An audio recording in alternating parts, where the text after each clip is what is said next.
Hi everyone, this is Ben from Sialution Training. Are there times when you know you should talk to someone but you don't? Maybe we have tried and it went badly. Or maybe you fear that talking will only make the situation worse. You value the relationship you have with that person, but you hold back on the conversation because there's a chance that you might end up offending that person. It's okay. We all had that experience before. The closer you are to that person, the more you may want to avoid certain topics. But somehow, you couldn't help but feel stuck.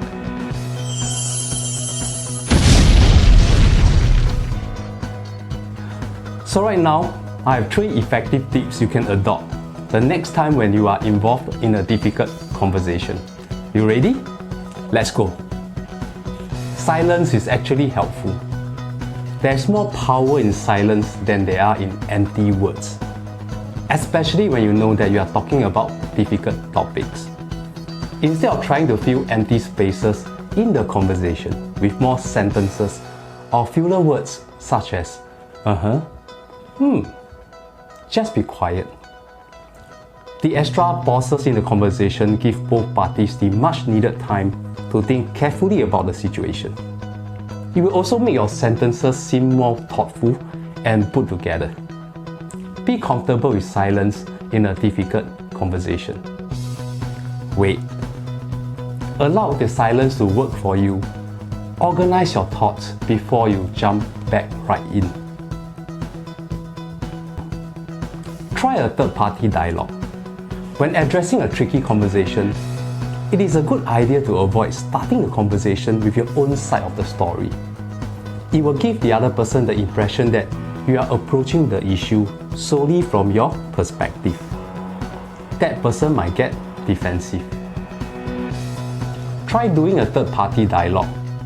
Speak as though you are looking at the issue from the third-party perspective, from the lenses of an impartial observer. I give you an example. Suppose you have a roommate who doesn't like to clean their side of the room. Instead of approaching them by saying something like, "I'm so frustrated. Why you never clean up and I have to walk all over your stuff?" The third party story would be, "It seems like we have 2 different preferences on what our dome should look like in terms of cleanliness." Tip number 3. Use simple words. If you're having a difficult conversation, chances are you want to get your point across with as much clarity as possible. Long, complicated, and highly specific terms may look great in writing or in a forum discussion, but not so when you are having a face-to-face conversation to resolve an issue. Even you don't end up confusing the other party, it may give the impression that you are not genuine and sincere.